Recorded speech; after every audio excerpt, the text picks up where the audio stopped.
बार बार मुनि जी आज्ञा दे रहे हैं कि जाओ अब आराम कर लो।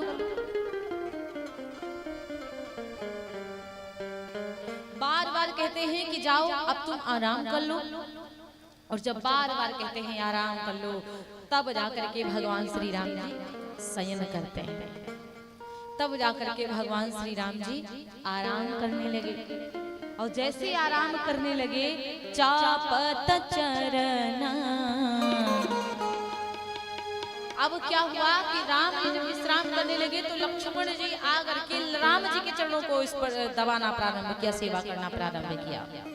और जब राम जी की सेवा करना लक्ष्मण जी ने प्रारंभ किया तो क्या हुआ कि चापत चरना लखन उर लाए। चापत चरना लखन उर लाए। सभय प्रेम सभय सप्रेम परम सचु पाए। सभय सप्रेम परम सचु पाए।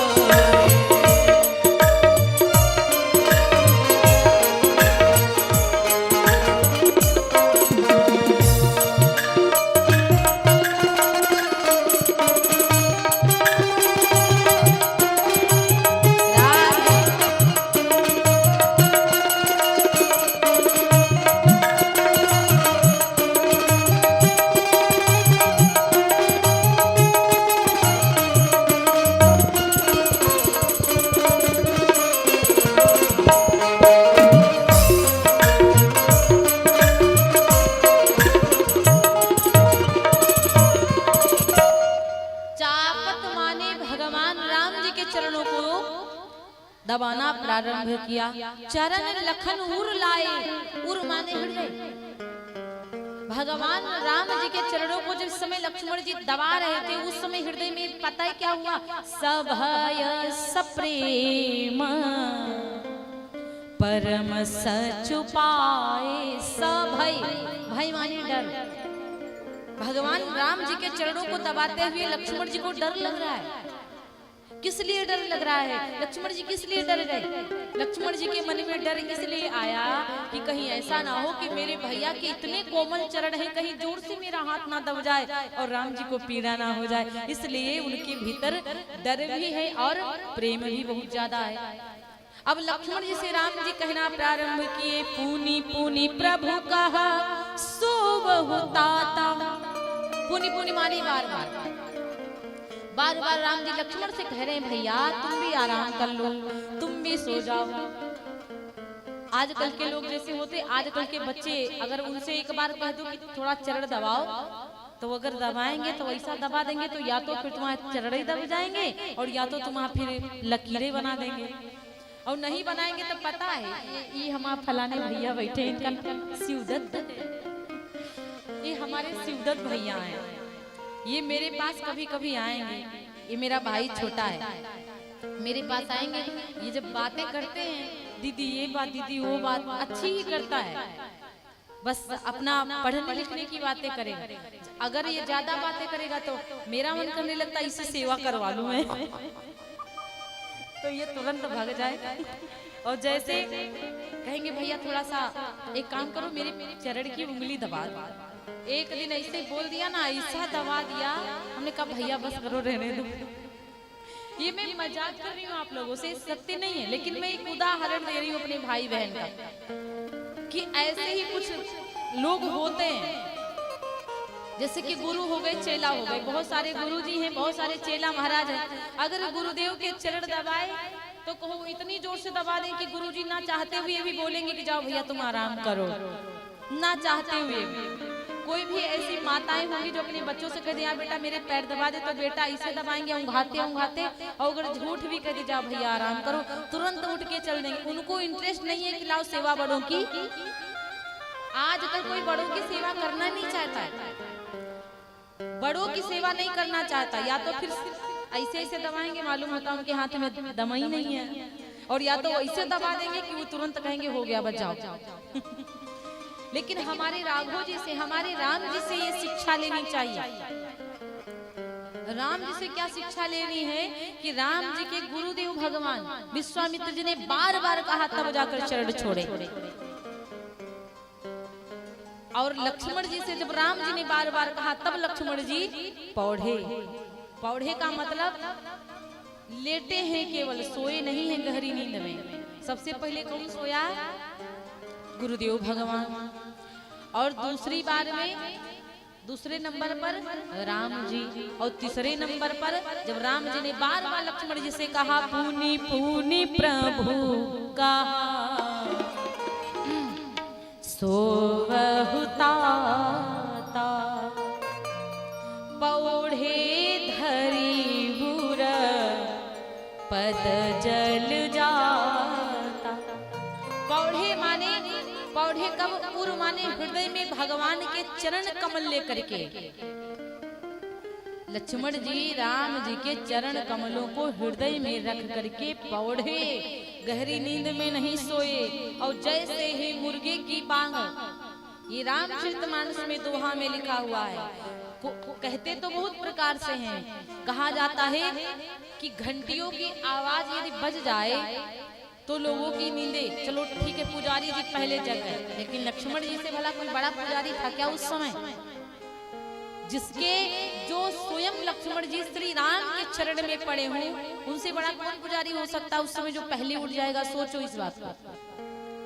वहां पर श्री जनक जी महाराज है, लेकिन उनका कच्छ अलग है। लक्ष्मण जी का, राम जी का, विश्वामित्र जी का कच्छ अलग है। और जैसे उठे लखनु निसी विगत सुनी, निसी माने रात्रि जाने वाली, निस माने रात्रि गई, विगत सुनी अरुण शिखा धुनिका। अरुण शिखा, शिखा लाल चोटी किसकी होती है? शिखा चोटी, शिखा माने चोटी। अरुणोदय, अरुणोदय जो सूर्य बाबा की लालिमा होती है, तो लाल शिखा किसकी होती है? मुर्गे की। मुर्गा की लाल चोटी होती है ना, अरुण शिखा धुनिका। और जैसे मुर्गे ने बांग लगाई, तुरंत लक्ष्मण जी की आंखें खुल गई। गुरु ते पहले ही जगत पति जागे राम सुजा। गुरु भगवान से पहले, गुरु भगवान से पहले राम जी जगे, और राम से पहले श्री लक्ष्मण जी महाराज जगे। सकल सोच करी जाई नहाए, प्रातः काल अपना कार्यों से निवृत्त हो गए, स्नान ध्यान किया, तुरंत प्रातः काल हर दिन की तरह गुरुदेव के पास में आए। और जैसे गुरुदेव जी के पास में आए तो प्रातः काल गुरुदेव जी के लिए पुष्प लेके आते थे। जंगल में रहते थे तो भी पुष्प लेके आते थे, क्योंकि गुरु महाराज प्रातः काल पूजा करते थे। लेकिन आज स्वयं गुरुदेव जी ने आज्ञा दिया है। आज राम जी इंतजार नहीं किए, और थोड़ा सा इंतजार भी था, लेकिन गुरुदेव जी ने तुरंत आज्ञा दिया। किस समय जानी गुरु आय सुपाई, समय जानी गुरु आय सुपाई, समय जानी गुरु आय सुपाई, समय जानी गुरु आय सुपाई, समय जानी गुरु आय सुपाई, लेन प्रसूना चले दो भाई, लेन प्रसूना चले दो भाई।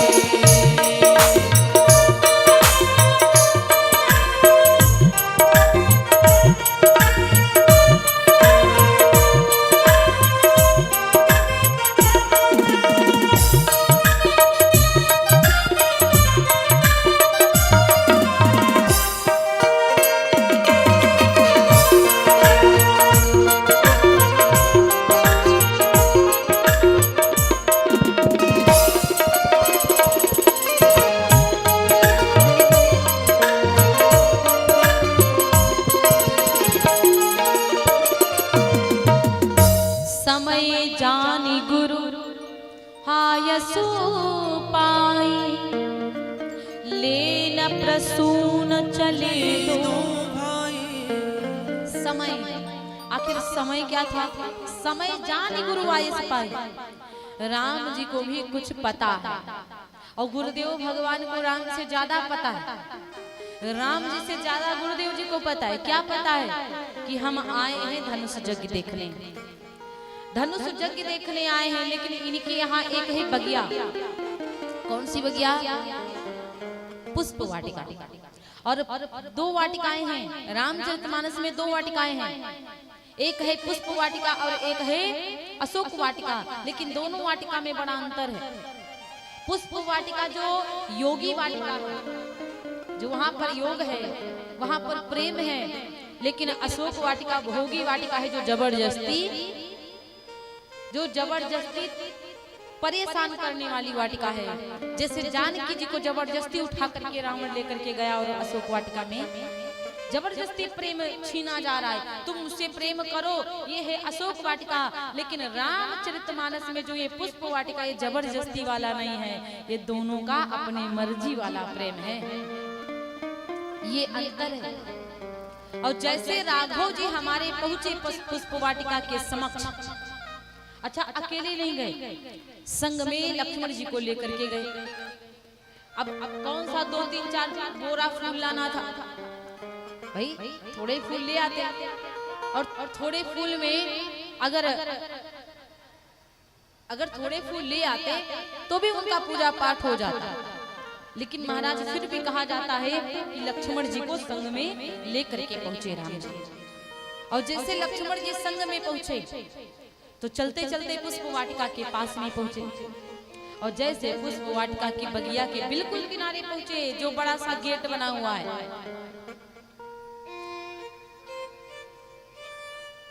और जैसे गेट के समक्ष पहुंचे महाराज, राम जी चारों तरफ देखना प्रारंभ करते हैं। मैया उधर से आकर इधर चढ़ा दो, उधर से आकर।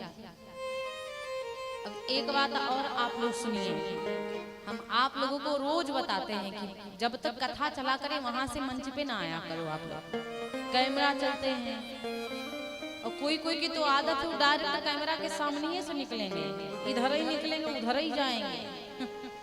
थोड़ा सा तो दिमाग लगाया करो कि कैमरा चल रहे हैं, सामने जाएंगे तो बाहर वाले देखेंगे तो क्या सोचेंगे कि कैसी व्यवस्था है, जो लोग कैमरा के बिल्कुल सामने खड़े हो जाते हैं। इसलिए आप लोग कैमरा से पीछे बढ़िया आओ, आराम से यहाँ पे दक्षिणा चढ़ा दो।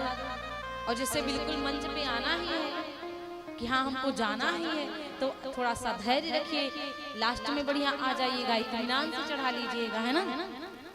बोलिए व्यास भगवान की जय।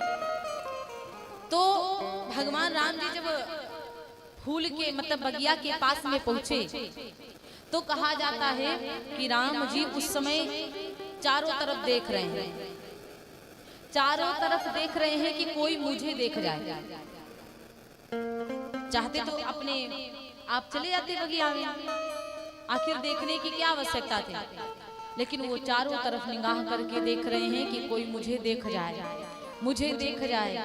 आजकल लोग जाते हैं फूल लेने या कहीं भी जाते हैं तो लोग खुद को पता है छुपाते हैं कि हमें कोई देख ना जाए। लेकिन राम जी यहाँ ऐसे से अपने आप को दिखा रहे हैं कि हमें कोई देखे कि हम बगिया में तुम्हारी आए हैं। लक्ष्मण जी बोले भैया क्या कर रहे हो?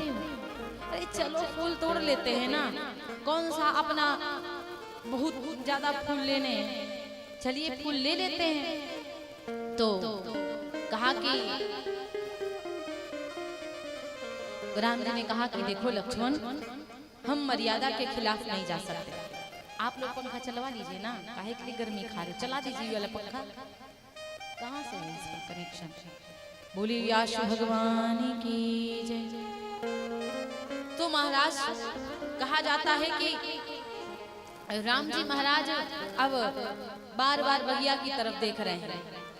और जब बगिया की तरफ देख रहे तो लक्ष्मण जी ने जब ये बात कही तो राम जी ने कहा देखो लक्ष्मण, हम मर्यादा में रहने वाले हैं, मर्यादा के खिलाफ हम नहीं जाएंगे। इसलिए हम मर्यादा के खिलाफ नहीं जाएंगे क्योंकि बगिया का मालिक यहाँ माली है। कौन है? माली। लक्ष्मण जी ने कहा भैया आप तो जानते हो कि मेन मालिक तो श्री जनक जी महाराज हैं बगिया के, ये उन्हीं का राज्य है, ये उन्हीं की बगिया है, तो मेन मालिक तो जनक जी महाराज है। बोले जनक जी महाराज मेन मालिक राज्य के हैं, बगिया के नहीं है। वो देखभाल अपनी गद्दी की करते हैं, यहाँ बगिया की देखभाल नहीं करते। बगिया की देखभाल कौन करता है? माली करता है। तो माली का भी अधिकार है, माली के ऊपर सब डिपेंड है, वो तुम्हें फूल देगा कि नहीं देगा, उससे पूछो जा करके। राम जी ने कहा समझे लक्ष्मण जी ने कहा अच्छा भैया। तब तक उधर माली आ गया, और जैसे उधर माली आए तो माली जी को इशारा किया, अरे भैया माली जरा इधर तो आओ सही, अरे भैया मुझे थोड़ा सा फूल लेना है। और जैसे माली ने भगवान के रूप को देखा, बिल्कुल पागल जैसा हो गया। भगवान के रूप को देखा, बिल्कुल बावरा हो गया। इतना सुंदर रूप इस जिंदगी में कभी नहीं देखा। जो राम जी का सुंदर रूप है वो जिंदगी में कभी देखा ही नहीं माली ने। माली को तो ये पता चला अब कि अगर विवाह होगा तो जानकी के संग में होगा, क्योंकि अभी तक के बहुत आए लेकिन इनके जैसा कोई नहीं आए। पहली बार मैंने इनका रूप देखा है। लेकिन माली जब समझ गया, क्योंकि भाई कल ही स्वयंवर है, अब कौन आएगा? बहुत बड़े बड़े राजा लोग आ गए हैं, सबकी व्यवस्थाएं हो चुकी, सब लोग रह रहे हैं, ये तो कल ही परसों आए हैं और इतने सुंदर लास्ट में आए भी, जिसे अच्छा हमें लगता कोई और आएगा भी नहीं। तो माली ने कहा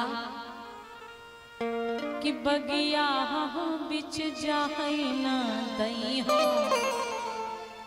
राम जी विनती सुनो। बोले काहे के लिए नहीं जाने दोगे बगिया में, काहे के लिए नहीं जाने दोगे भाई? तो माली जानते हो क्या बोला कि श्री रघुनंदन जो सुनिए, हम बाग के भीतर जाई ना दई हो। क्या बोले कि श्री रघुनंदन जो सुनिए, हम बाग के भीतर जाई ना दई हो। जादू बड़ी तुम जानत हो सो, अरे जाने का टोना आजू चलई हो। तुम्हें तो पता है कि तुम्हारे चरणन में जादू है, और मैंने तो सुना है तुम्हारे चरणन में इतना बड़ा बड़ा जादू है कि धूल भी लगती है तो तुरंत पथरी नारी बन जाती है। इसलिए भाई हम बगिया तो ना जाएंगे। केवट ने जब ये बात कही, राम जी ने कहा ओ भैया केवट, अरे हाथन ते तोड़ना है, पावन ते थोड़ी ना तोड़ना, ए पावन में जादू है, हाथन में थोड़ी ना है। केवट ने कहा अरे पग के पड़े से जब उड़ गए पत्थरा, अरे पग के लगे से जब उड़ गए पत्थरा, तो कर के लगे से बिरवा उड़ी जई है। जब आपके चरण की धूल लगने से पत्थर किनारे उड़ गई तो हाथ लगने से बिरवा नहीं उड़ जाएंगे। इसीलिए महाराज, और दूसरी बात है ये बगिया जनानी है, यहाँ पे मर्द नहीं आते, यहाँ पे केवल नारी आती, यहाँ स्त्री आती, पुरुष नहीं आती है। तो मेरी बात सुनो, यहाँ पे केवल नारी आती है, पुरुष नहीं आते। कि आई रही मिथिलेश कुमारी, हमके ही विधि हमके ही भांति से बात नहीं हो। मिथिलेश कुमारी यानी जानकी जो भी आ रही हैं आज, क्योंकि हमारे यहाँ का नियम है बिटिया का स्वयंवर होता उससे पहले पार्वती जी के मंदिर आना पड़ता है, और वो भी आ रही हैं। और अगर वो आ गई और दो राजकुमारों को देख गई तो हम क्या जवाब देंगे? इसलिए महाराज कि बगिया बिच जाए न दई हो, राम जी विनती सुनो। और एक लाइन मुझे याद आ गई, क्या बोले माली कि जनानी बगिया, कि जनानी बगिया फूल एक न देवे, जनानी बगिया फूल एक न देवे, जनानी बगिया फूल एको न देवे, जननी बगिया फूल एको न देवे, एको न देवे फूल तनिको न देवे, एको न देवे फूल तनिको न देवे, एको न देवे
जनानी बगिया फूल एको न देवे, जनानी बगिया। बांधो साड़ी लगाओ बिंदिया। मजाक किया कि नहीं किया? मजाक कर दिया। और दूसरी बात जानते हो क्या बोला? हरि कोमल चरना कमल बिन बनही, कि कोमल चरण कमल बिनु बनही, पंखुरी पायन गड़ी जई हैं, राम जी बिनती सुनो। आपके चरण जो हैं कमल से भी ज्यादा कोमल। राम जी बोले अच्छा, यदि हमारे चरण कमल से भी कोमल है तो क्या तुम्हारी बगिया में कंकड़ पत्थर पड़े हैं जो मेरे पैर में गड़ जाएंगे? माली बोला महाराज जी, मेरी बगिया में एक भी कंकड़ नहीं है, एक भी पत्थर नहीं है, लेकिन पत्तियां जरूर पड़ी हैं। और आपके चरण जब कमल की पंखुड़ियों से भी सुंदर हैं, कोमल हैं, तो ये पत्तियां गड़ जाएंगी कि पंखुड़ी पायना गरी जई हैं, राम जी बिनती सुनो।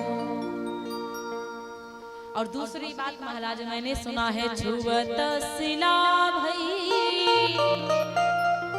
नारी सुहाए, कि छुअत सिला भई नारी सुहाए, ओकर लगा तो पीट पौड़ी जई हैं, राम जी बिनती सुनो। भगवान राम जी कहने लगे ठीक है भाई, हम मान गए कि हमारे हाथन ते छुएंगे तो पेड़ उड़ जाएंगे। चलो कोई बात नहीं, आपकी बगिया में सरोवर है क्या? आपकी बगिया में सरोवर हो तो हम हाथ धो ले, धूल को बढ़िया धो के छुड़ा देंगे, जादू वाली धूल निकल जाएगी, तब तो हम आपके बिरवा से तोड़ सकते हैं फूल। माली ने कहा महाराज आपको पता है कि जब आपके चरण में जादू है, और आप जानते हो सरोवर में जितनी सीढ़ी बनी है वो सब पत्थर की हैं, और एक सीढ़ी पर आप एक चरण उतारेंगे और कहीं वो सीढ़ी नारी बनकर उड़ गई तब तो एक सीढ़ी गायब हो जाएगी। दूसरी सीढ़ी पर आप दूसरा चरण रखेंगे तो दूसरी वाली उड़ जाएगी, वो भी उड़ने लगेगी नारी बनकर। 3, 4, 5 जितनी भी 10, 15 सीढ़ियां हैं सब तो नारी बनके आसमान में उड़ेंगी, तो कौन किसके घर जाएंगी वो बताओ?